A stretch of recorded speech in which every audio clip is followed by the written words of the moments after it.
Today we're making a curried red lentil and kale side dish. It's actually perfect for lunch or dinner, or you can eat it with rice or eat it by itself. So let's get started.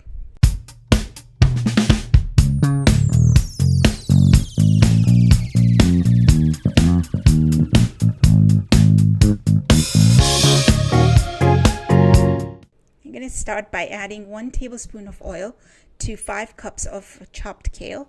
The kale, I took the stems out and I chopped them into ribbons, and then I put them into a glass container, and I'm going to give them a really good massage. The idea behind the massage is so that they become softer when I cook them, and it takes some of the bitterness away. This is going to go on for a while. I don't want to bore you, so let's go on to the next step. So now I'm going to add 1 tablespoon of oil to a pan, and I'm going to add 1 teaspoon of cumin seeds and 1 tablespoon of garlic that I shredded.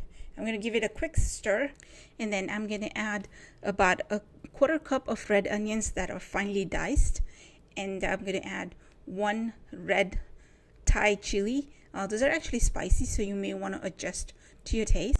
If you can handle more spice, add 1 more Thai chili to it. And now I added 1 tablespoon of yellow curry powder. It's actually very easy to make yellow curry powder at home, but you can also get it from the store. I also added a 1/4 cup of coconut milk, and I'm going to give it a good stir. Now this is actually the base of a lot of Thai food that I make. So at this point, this is a blank canvas. You can add anything to it. I add veggies to it. I've added rice to it. I've added lentils and everything that I can think of.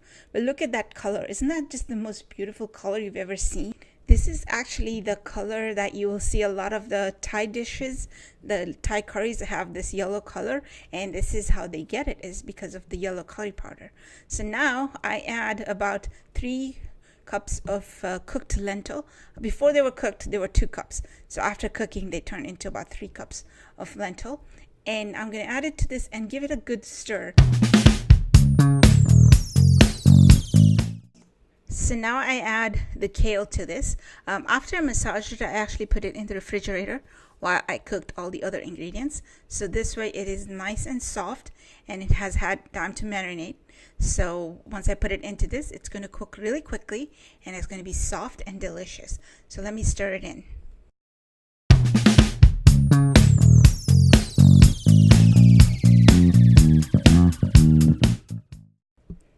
And now I'm going to add 1 teaspoon of salt, adjust to your taste, and I'm going to add another 1/4 cup of coconut milk. Now I add halves of cashews and about a tablespoon of dried cranberries, and the lime juice of about a 1/4 of a lime.